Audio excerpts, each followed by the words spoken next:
대한민국의 자유를 지키기 위해 흘린 뜨거운 피와 땀. 찬란하고 가슴 시린 역사 속에 철도 노동자들이 있었습니다. 그리고 그 열정과 희생을 되새기며 오늘도 망설임 없이 전진하는 한국공공사회 산업노동조합이 있습니다. 대한민국 노동운동의 태동으로부터 77년의 그 창대한 역사를 함께 돌아보겠습니다.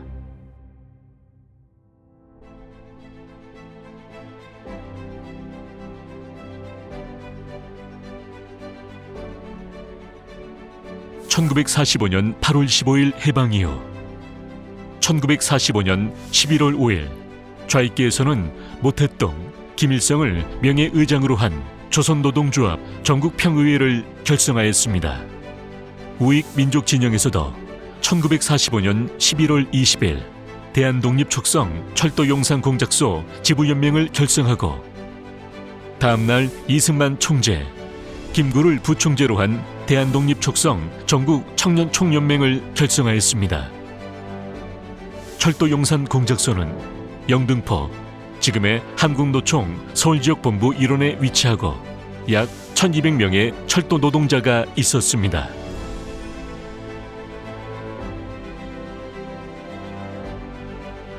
이후 1946년 3월 10일 안국동 시천교당에서 용산공작소, 경성철도공장, 경성전기 등 15개 직장의 대표자 48명이 대한독립촉성 노동총동맹, 즉 대한노총을 창립하였고 고문의 이승만, 김구, 김규식을 위촉하고 위원장에 홍윤옥을 선출하였습니다.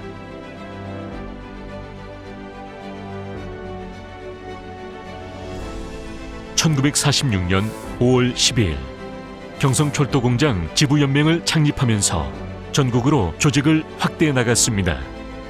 그해 10월 경성철도공장지부는 미군정 코넬손 운수부장과 월급제 개정, 월차휴가 사용 등 노사비를 하였습니다.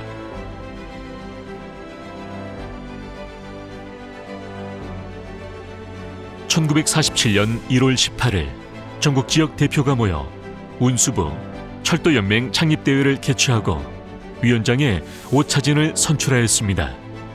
이 자리에 참석한 김구 주석은 민족진영인 여러 동지들은 일치 단결된 행동으로서 잘 하시오라고 격려하셨습니다.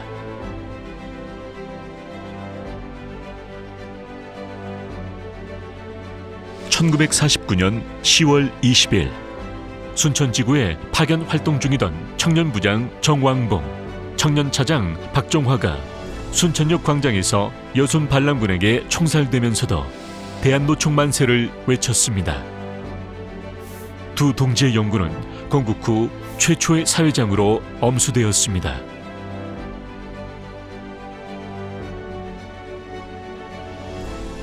(1948년 8월 15일) 정부 수립 이후 공무원법에 따라 공무원의 노동운동이 금지되자 공무원 신분이던 우리 조합은 법안의 수정 투쟁을 강력히 추진하였습니다. 이에 1949년 8월 13일 이승만 대통령은 반공의 공이 큰 철도 노동조합은 종전과 같이 노동운동을 할 수 있다는 담화를 발표하였으며 교통부가 설립한 노동 3권이 없는 현업조합이라는 간판 철거를 현장에서 지시하였습니다. 이후 공무원법 제35조에 단서조항을 신설하여 현업 공무원으로서 노동운동을 계속할 수 있게 되었습니다. 이에 따라 전국 최신노조, 전국 전매노조가 설립되면서 1966년 1월 26일 세계노동단체가 전국공무원 노동조합 협의회를 구성하였습니다. 이후 35년간 우리나라 전체 공무원 처우 개선 활동으로 매년 임금 인상 요구, 군 경력 인정, 자녀학비 보조수당, 정년 연장, 상여금, 정근, 조정수당 등 각종 수당을 신설하였으며 특히 1987년부터 일반직 공무원 노조활동 허용을 지속적으로 요구하여 1998년 공무원 직장협의회 법률을 제정하는 데 기여했으며 이는 곧 공무원 노조로 이어지는 가교 역할을 하였습니다. 원래 그 공무원 노조가 철도 최신 전매가 있었는데 그 공무원 노조 협의회를 만들어 가지고 거기서 이제 공무원 노조를 정부와 협의한 결과 공무원 노조 전 단계로 공무원 직장 협의회를 운영할 수 있도록 1998년도에 관련 법규를 제정했습니다. 6.25 전쟁의 철도인들은 군사수송작전에 참여하였으며 특히 김재현 기관사가 미군 딘소장 구출수송작전에서 전사하는 등 철도인 287명이 전사하였습니다. 그럼에도 참전유공자로 인정받지 못하다가 고 류기남 선배님을 중심으로 정부와 국회에 탄원하여 2000년부터 참전유공자로 인정받고 매년 추모제를 거행하고 있습니다. 1955년 8월 18일 김주홍 철도연맹 위원장, 이종림 교통부 장관은 국내 최초로 단체 협정을 체결하고 1957년 국제운수 노동조합연맹인 ITF에 국내 최초로 가입을 하고 총회에 참석하였습니다. 1968년 정부는 인천 공작창을 민용화하려 하였지만 조합의 적극적 반대 투쟁으로 저지하였습니다. 1970년 전태일 동지가 산화할 정도로 우리나라 노동 환경은 매우 열악하였습니다. 그때는 사실은 노총에서 전태일에 대해서 청계천 피복노조는 근데 뭐 크게 이슈가 된 건 아니었는데 나중에 전태일이가 죽고 나서 알고 보니까 그때 교선부 차장으로 있던 이영희라고 있었어요. 그 사람이 거기 다니면서 야간에 애들 교육도 시키고 그러다가 이제 그런 사고가 났다고 알려와서 거기서 노동자니까 노총에서 그냥 있을 수가 없다 해서 서둘러 가지고 주변에 여러 가지 문제를 해결하고 경찰서라든지 뭐 이런데 장례식 할 수 있도록 조치를 하고 노총에서 노총장으로 장례를 모셨죠. 1970년대 중반부터 철도 노조도 발전과 실현의 시기를 갖습니다. 1987년 민주화 선언으로 노동조합 활동은 들불처럼 타올랐고 1988년 7월 26일 철도 노조도 기관사 조합원들의 파업이 있었습니다.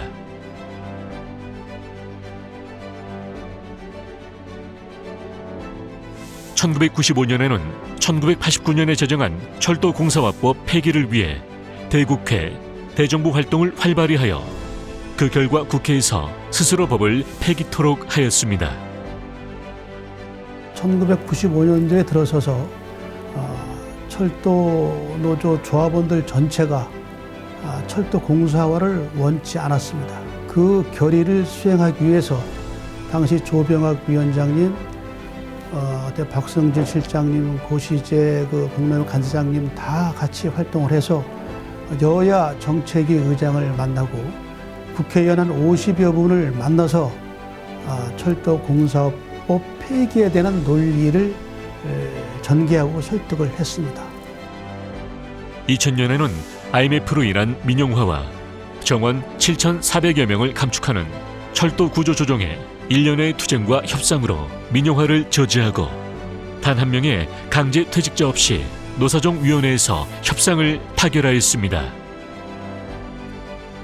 99년도 말에 정부에서는 철도의 민영화 그리고 7,400명에 이르는 정원을 감축하는 구조 조정안을 발표를 했습니다.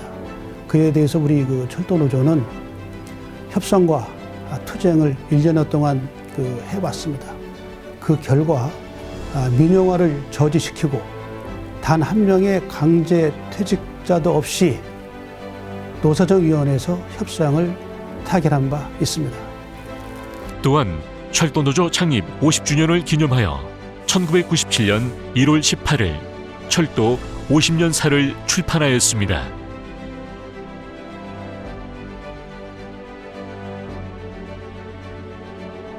2001년 5월 21일 철도노조의 민주노총 계열 집행부가 들어서면서 전 집행부에 대한 조직 징계와 탄압이 이루어졌고 2002년 11월 6일 상급 단체를 민주노총으로 변경하였습니다. 이에 2003년 1월 28일 한국노총 계열 김현중 지부장 등 45명이 한국노총 대전지역본부에서 철도미래개척연대를 결성. 2004년 1월 18일 고 오영수 선배를 비롯한 수인이 한국철도 산업노동조합을 설립하고 김현중 지부장을 위원장으로 선출하였습니다. 2001년도 집행부 선거에서 민주노총 계열 집행부가 탄생하게 되었습니다. 그 이후에 그 집행부는 저를 비롯한 전 집행부의 간부들 내지는 지부장들 20-30명을 집단으로 과거 청산이라는 그 미명하에 조직 징계를 해서 지부장직을 박탈을 한 바 있습니다. 그에 대해서 징계 무효 소송으로 다시 지위 회복을 해왔고 그 다음에도 또 두 번째 또 다시 징계를 해서 지부장직을 박탈한 바 있습니다. 그에 대해서도 또 우리가 법정 투쟁을 통해서 다시 지위 회복을 했습니다. 이러한 상황 속에서 도저히 같이 할 수 있느냐 하는 의문이 문제가 생겼기 때문에 저희가 2003년도 1월 28일 날 약 45개 지부가 모여서 별도의 철도미래개척연대라고 하는 단체를 만들어서 활동을 해왔습니다만은 한 조직 내에서 활동하는 데는 한계를 느꼈기 때문에 2004년도 1월에 한국철도 산업노동조합을 설립을 하고 별도로 활동을 하게 되었습니다. 한편 2004년 4월 민주노총 철도노조가 노동부의 우리 조합을 복수노조 금지법 위반으로 문제를 제기하자 노동부는 시정명령을 하였습니다. 김현중 위원장은 이에 불복, 현장 근무와 노조 활동을 병행하면서 시정명령 취소, 가처분 신청 승소, 지방법원 승소, 고등법원 승소, 마침내 2008년 12월 24일 대법원에서 최종 승소하였습니다. 이는 노동계에서 의미가 큰 판례로 인정받고 있습니다. 이후 우리 조합은 2009년 12월 31일 철도공사와 단체 협약을 체결하여 전임자 확보 등 공식적 노동조합 활동을 활발하게 이어나갈 수 있었습니다. 그러자 민주노총 철도노조 집행부는 그 부분에 문제를 노동부에 제기를 했고 노동부는 우리 조합에 시정명령을 했습니다. 그에 대해서 저는 현장 근무를 하면서 이 시정명령이 부당하다라고 해서 시정명령 취소, 가처분을 법원에 제기했고 거기에서 승소한 이후에 지방법원, 고등법원, 대법원까지 약 4년 6개월 동안을 법정 투쟁을 해서 최종 승소를 했습니다. 그에 따라서 그때 당시에 복수노조 금지하였음에도 불구하고 우리는 철도공사 사장하고 단체 협약을 체결을 할 수 있었습니다. 철도의 업무가 분화되면서 한국철도공사를 비롯하여 자회사인 코레일 유통, 코레일 공항철도, 코레일 네트워크스와 향후산업, K종합서비스 등 민간업체, 그리고 도시철도 등으로 산별노조의 체계를 갖추기 시작하였습니다. 2007년도에 처음 우리 철도의 비정규직 분들을 만났습니다. 그 비정규직 분들을 만나서 얘기해 보니까 고용도 불안하고 임금도 최저임금에 달하고 그래서 제가 느끼기에는 저도 힘들게 노동운동을 했지만 그에 비하면 나는 온실 속에서 노동운동을 한 것이나 다름없다.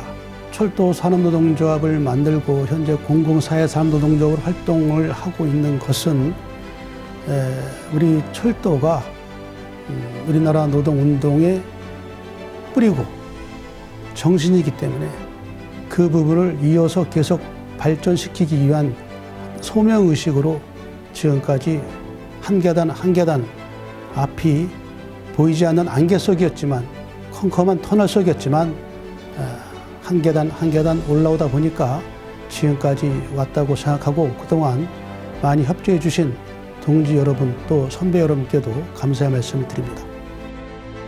2008년 정년이 56세인 철도유통 열차판매원의 구조조정을 산별교섭을 통해 최대한의 명예퇴직금 수령과 함께 철도공사의 대매소역에서 68세까지 근무토록 합의하였습니다. 2012년 철도공사의 정원 초과 인원 1000여 명에 대하여 우리 조합은 희망자로 하여금 명예퇴직과 동시에 기간제로 60세까지 근무토록 제의하여 노사정이 모두 만족하는 성과를 얻었습니다. 이는 후일 전 공기업의 임금 피크제 60세 정년 제도의 단초가 되었습니다. 연약한 쌀이 나무도 뭉치면 부러지지 않는다는 일념으로 철도 비정규직을 비롯 대학, 병원, 중앙행정기관, 지자체, 연구기관 등 비정규직 81개 지부를 설립하고 연간 50여 개의 단체 협약을 체결하면서 비정규 노동 조건을 개선하였습니다. 이에 그치지 않고 활발한 여성운동으로 2014년 38 세계 여성의 날 평등상, 2016년 양성평등주간 대통령 표창을 수상하였습니다. 복지사업으로 정규직 조합비에서 5%를 기금으로 조성, 비정규직 퇴직전별금 지급을 하여 현재까지 3,290명이 3억 2천만 원의 혜택을 받았습니다. 또한 조합원들의 가게에 보탬이 되고자 무일푼으로 공제사업을 시작하여 자산 20억을 달성, 조합원 960명이 공제대부 40억 혜택을 받는 등 무이소유를 창조하였습니다. 또한 투쟁력 강화를 위해 조합비의 10%를 투쟁기금으로 매월 적립하고 있으며 2019년 코레일테크 시흥차량 정비지부에 26일간 전면 파업 시 임금 전액을 투쟁기금에서 지급하였습니다. 이와 같이 비정규 조직이 활성화되면서 2015년 4월 한국철도 사회산업노동조합으로 명칭을 변경하였습니다.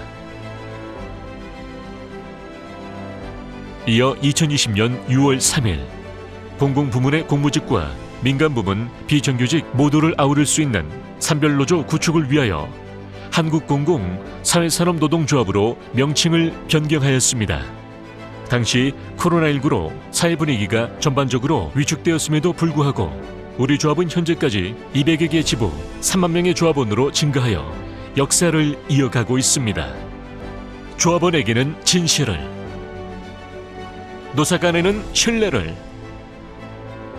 재정은 투명하게, 양성은 평등하게, 정규직과 비정규직의 연대를 넘어 통합으로 내일의 노동을 설계하고 한국노동운동의 뿌리를 이은 한국공공사회 산업노동조합의 역사는 계속될 것입니다.